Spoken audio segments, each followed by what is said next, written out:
High guess আসসালামু আলাইকুম, it's me and welcome back to my Facebook page. যারা YouTube থেকে দেখছো তাদেরকে ইউটিউবে ওয়েলকাম। কেমন আছো তোমরা সবাই? আশা করি সবাই অনেক বেশি ভালো আছো। তো গাইস, ক্যাপশন থেকে হয়তো তোমরা বুঝে গিয়েছো যে আজকে ব্লগটা কি নিয়ে। সো আজকে আমরা সবাই মিলে করে খাবো চটপটি পিকনিক। দ্যাটস হচ্ছে রেডি হয়ে চলে যাচ্ছিলাম। আর গেস, এই ব্লগটা আরও অনেক দিন আগের দেওয়ার কথা ছিল, আমার আপলোড করার কথা ছিল, বাট আমি করতে পারিনি কারণ আমার ভয়েস ভেঙে গেছিলো, আমি ভয়েস ওভার দিতে পারিনি। আর গাইস, লিটারাল রোদে বের হওয়ার পর আমার এত পরিমাণে অ্যালার্জি হচ্ছিল যে আমার চোখ দিয়ে পানি পড়তেছিল, তার মধ্যে আমার কাজলেও অ্যালার্জি। দ্যাটস ওয়াই এরকম হচ্ছিল, মানে সারাটা দিন আমার চোখ দিয়ে পানি পড়ছে। আর গাইস, দেখতে পাচ্ছ তোমাদের সাথে কথা বলতে বলতে কিন্তু এখানে চলে আসছি। আর এইদিকে সব কিছু প্রিপেয়ার করে নেওয়া হচ্ছিল পিকনিক করার জন্য। আর এই পাতিলাটাই কি বলে চটপটি রান্না করা হবে। আর গাইস, ওই যে আমরা মামার বিয়ের বউ ভাতের দিন, মামার বউ ভাতের দিন যে আমরা টাকাগুলো তুললাম সবার থেকে আর কি। সো ওই টাকাগুলো দিয়ে আজকে পিকনিক করা হবে, চটপটি পিকনিক। আমরা সবাই মিলে পাড়াতে যতজন আছে আর কি সবাই মিলে খাবে। দেখতে পাচ্ছ যে কত কিছু রেডি করা হচ্ছে, ধনিয়া পাতা, পেঁয়াজ, তারপর তেল, তারপর এইদিকে দেখতে পাচ্ছ ছোলা ভিজায় রাখা হয়েছিল, তারপর ওই পাশে কতগুলো আলুও দেওয়া হবে চটপটির ভিতরে। গাইস, আমি কি আর বলবো তোমাদেরকে, মামার বিয়ে খাওয়ার পরে আমি এত পরিমাণে অসুস্থ হয়ে গেছি যে কিছু বলার নেই। এত পরিমাণে ঠান্ডা লাগছে, ওই যে কয়দিন এখানে ওখানে পানি টানি নেওয়া হয়েছে আর কি, এই জন্য। আর দেখো রোজা আমার সাথে দুষ্টামি করতেছে, এদিকে আমার হাতে তেল ভরে দিচ্ছিল। তো গাইস, যেটা বলতেছিলাম, আমার গলার অবস্থা এত পরিমাণে বাজে হয়ে গেছিলো ঠান্ডা লেগে, আমি ভয়েস দিতেই পারিনি। এখন তাও একটু একটু ঠিক হয়েছে। দ্যাটস ওয়াই ভাবলাম যে এই ভ্লগটা শেয়ার করি তোমাদের সাথে। তো গাইজ, তোমরা দেখতে পাচ্ছ এখানে রান্না তুলে দেওয়া হচ্ছিলো। ভাইরে ভাই কতগুলো মরিচের গুঁড়ো দিচ্ছে, তাহলে আসলে অত বেশি ঝাল হয়েছিল না। আর তারপর দেখো মৃত্তিকারা কত বেশি কষ্ট করে এই পাশে ফ্যান দিচ্ছিল। এটা রান্নাঘরের একদম পাশে, প্রচুর পরিমাণে গরম ছিল। ভাইরে ভাই আমি তো একদম মরে যাচ্ছিলাম গরমে। গাইস, এসব কাজ করার সময় তোমরা যদি কাউকে পাশে পাও বা না পাও, কেউ আসবে না কিন্তু কাজ করার সময়, কেউই আসবে না তোমাদেরকে হেল্প করতে। বাট যখনই দেখবে রান্না হয়ে গেছে, খাওয়ার সময় একদম সবাই দৌড়ায় আসবে। কি আর বলবো মানুষকে। যাই হোক, শুধু আমাদের এখানে না, সব জায়গায় এরকম, কাজের সময় কাউকে দেখা যাবে না, বাট খাওয়ার সময় 100 জনকে পাওয়া যাবে। আর দেখো এদিকে আমি তেল ঢেলে দিচ্ছিলাম, আর কি ওই যে রান্নার মধ্যে। কিভাবে সবাই আমাকে তেল ঢালতে বলতেছে, কি মনে হয় যে আমি তেলও ঢালতে পারি না? হ্যাঁ, সবাইকে তেল ঢেলে দেখাই দিলাম। একটু পরে পেঁয়াজও দিচ্ছি ওর মধ্যে। তোমরা ফুল ব্লগটা দেখো, অনেক মজা আছে।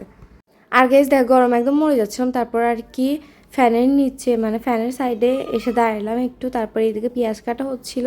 এখনকার পেঁয়াজ কি বলে কম ঝাঁজ, কি বলবো, সবাই কান্না করে না পেঁয়াজ কাটার সময়। যদি ঝাঁজ হয় তাহলে সবাই কান্না করে, হে হে হে। তো দেখতে পাচ্ছ এখন আমি পেঁয়াজও ঢেলে দিলাম। ভাইরে ভাই, লিটারালি সব রান্না আমি করতেছি। ফাট, সবাইকে আমি রান্না করে খাওয়াবো আজকে চটপটি। আর তারপরে এদিকে আলু সিদ্ধ হয়ে গেছে। এখন সবাই মিলে আলু কি বলে ছিলে নিবে। তারপরে এই যে এদিকে গাজর ছেলা হচ্ছে, এগুলো সব কিছু ঝুরি করা হবে। তারপর লেবু এখান থেকে আমি 2-3টা নিয়ে নিয়েছি, কারণ এগুলা মেবি কাগজি লেবু ছিল। কাগজি লেবু আর একটু ছোটো হয়, একদম সবুজ পাতলা হয়, বাট আমার স্মেল নিয়ে কেন জানি না মনে হলো কাগজি লেবু। তোমরা যারা আমার মতো লেবু খাও সবসময়, তারা লেবু চিনবা আর কি। আর এইদিকে আমি শশাও খেয়ে নিচ্ছিলাম, কারণ অনেক বেশি কি বলে কচি ছিল, খেতে ভালোই লাগতেছিল। সবাই খাচ্ছিল, নট অনলি মি। আমি ভিডিও করি দেখে সবার চোখে পড়ে, সবাই যে লুকে লুকে সব কিছু করে খায়, এটা কারোর চোখে পড়ে না। বাই দ্য ওয়ে গাইস, তারপর এই তো সুইটি বেগম চলে আসলো আমাদের মাঝে, সুইটি আপু আর কি এসে গাজর কাটছিল। দেখো একদম লাস্টে এসে কাটাকুটি করছে। আর এতক্ষণ যে আমি রান্না বাড়া করলাম তার কোনো ইয়াই নাই। তারপরে এইদিকে আমার নানিমণি এত বড় একটা দিছে, কি বলে বলতেছি কেন, এত বড় একটা এই যে চামিচ দিছে। আর এত বড় একটা ওই যে কি বলে গামলার মতো, তোমরা দেখতে পাচ্তেছো, ডিশ বলে, ডিশ। তারপরে আমি আর কি খেয়ে নিলাম। আমি কেন জানি না কাজের সময়, এই যে যেমন এখন ভয়েস দিচ্ছি, এই যে এরকম কাজের সময় আমি সব কিছু ভুলে যাই। বাইরে হয়ে গেছে। তারপরে এই ডিশটাতে সব কিছু কেটে নেওয়া হচ্ছে। তারপরে এই তো সুইটা পর এদিকে ভিডিও করতেছিল, এদিকে দেখতে পাচ্ছ কীরকম বল বল কাচ্ছে এই যে চটপটিগুলা। তারপর দেখো চটপটি যখন অনেকটাই রান্না হয়ে গেছে, মনে হয় 70 অথবা 80% রান্না হয়ে গেছে, তারপরে এখানে আলু দিয়ে দিচ্ছে। আলু এখানে অনেকগুলোই দিছিল আর কি, তোমরা দেখতেই পাচ্ছ এক পাতিলে আলু দেওয়া হচ্ছে। গাইস, আমি অনেক বেশি শিখছিলাম, তোমাদেরকে তো অনেকবার বলছি। দ্যাটস আমি ঈদেরও কোনো ভ্লগ করতে পারিনি, চাঁদ রাতেরও কোনো ভ্লগ করতে পারিনি, কিছুই করতে পারিনি। আসলে এমন এমন টাইমে আমি অসুস্থ হয়ে যাই, লিটারেলি কিছু বলার নেই। আর যদি আমি একটু জোরে কথা বলি বা একটু চিল্লাচিল্লি করি, কি আর বলবো, আমি যে জোরে একটু কথাও বলি তখনই আমার গলা ভেঙে যায়। কেন ভাই, এমন কেন হয়? আগে কত ধরনের মশলা যে দেওয়া হচ্ছিলো এখানে দেখতে পাচ্ছ তোমরা, এটা আবার কী মশলা দেওয়া হলো আমি জানি না, বাট এগুলো দেওয়ার কারণে টেস্ট কিন্তু অনেক গুণ বেড়ে গেছে। আর এইদিকে তারপর আমি চানাচুর খাচ্ছি, আর হচ্ছে একটু পরে আমরা চলে যাব কি বলে পাতারের মধ্যে ওখানে ভিডিও করতে। ওখানে হচ্ছে আমরা সবাই মিলে চলে গেছিলাম, সুইটি আপু, আমি, মৃত্তিকা, রিনভি আপু, তারপরে এই যে এখানে তৌসিফ আছে, তারপর রোজামণি ছিল, সবাই মিলে আমরা এখানে কী করতেছি তোমরা জাস্ট দেখো, আমরা একটা ফানি ভিডিও মেক করতেছিলাম। আর ওখানে অনেক বেশি কাদা ছিল, নাইলে আমরাও শুয়ে পড়তাম। মানে লিটারালি আমরা সবাই মিলে একসাথে হলে যে লেভেলের মজা করি আর যে লেভেলের চিল্লাচিল্লি হাসাহাসি কথাবার্তা হয়, এই জন্য মেইনলি আমার গলা ভেঙে যায়। আমার গলা ভাঙার মানে গলা ভেঙে যাওয়ার কিন্তু আমার যথেষ্ট রিজন আছে। আর এইদিকে দেখো আমি কী করতেছিলাম, হুদে হুদে না বলে ভিডিও করতেছিলাম, আমার তো একদম মেজাজ খারাপ হয়ে গেছিলো। আর গেস কি আর বলবো, আমার মুখ আমি এক এক সময় এক এক মুডে থাকি, এক এক রকম করে থাকি। তার মধ্যে কী করে বাসার সবাই মিলে আমার একদম প্রতিবন্ধী ছবি তুলে এগুলো পোস্ট করে দেয়, এগুলো কোন ধরনের কথা? তাদেরকে আমি যদি আবার বলি যে এই ধরনের ভিডিও করো না আমার, তোমরা হচ্ছে পোস্ট করো না এই ধরনের ভিডিও আমার, তখন তারা বলে কি কেন তুমি তো নিজেই ছাড়ো। ভাই আমি কি আমার নিজের এরকম প্রতিবন্ধীর মতন ভিডিও ছাড়ি, ওরা কেন ছাড়বো? ওদেরকে বললো, ওরা বুঝেই না।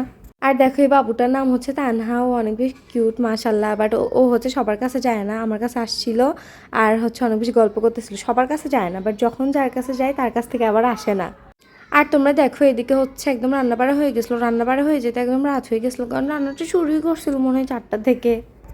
আর গেছে এখানে রান্নাবাড়া হয়ে গেলে সবাই সবার বাসা থেকে থালা বাটি গামলা ঝেড়ে ঝেড়ে আসে। মানে আমি তোমাদেরকে আগে বলছিলাম না কাজের সময় কাউকে পাওয়া যায় না, বাট খাওয়ার সময় সবাইকে পাওয়া যায়।